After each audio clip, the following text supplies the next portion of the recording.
JP, base sa naging assessment ni Secretary Dizon, ano-ano yung mga nakita niya na dapat pang ma-improve sa MRT-3?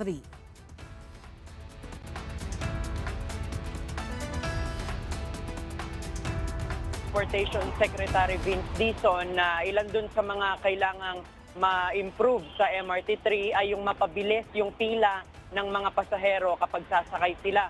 Gayon din yung paglabas at pagpasok nila sa mga istasyon ng MRT-3.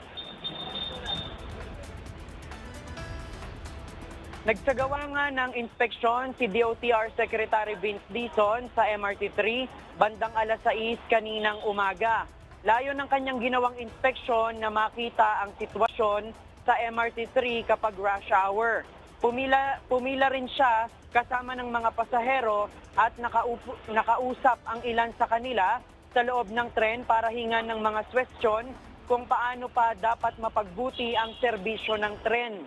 Kasama sa mga istasyon ng MRT-3 na kanyang pinuntahan ang Taft, Ayala at Shaw Boulevard Station.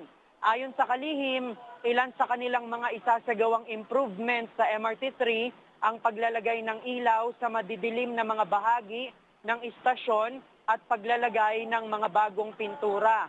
Magpapagawa rin ang DOTR ng mga covered walkways para hindi mabasa ng ulan ang mga commuter ng MRT-3 na sasakay ng jeep, bus o tricycle mula sa istasyon ng tren. Kami plano doon natin yung mga covered na walkway para mas nakaano nila. Parang ganito. Hindi, mas maganda dyan. Pero ano, parang hindi ka mababasa. Kasi problema dyan, pag tagulan, yun ang mga problema na nagbabakapad sa baba. Yun ang mga kailangan. Simpleng bagay lang yun, pero ang kasang bagay.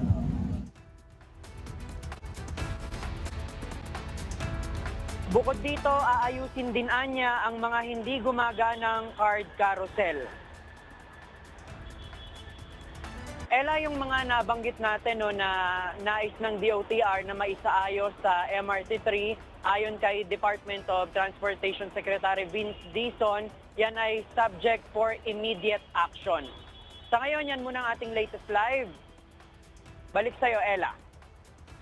Maraming salamat, JP Nunez.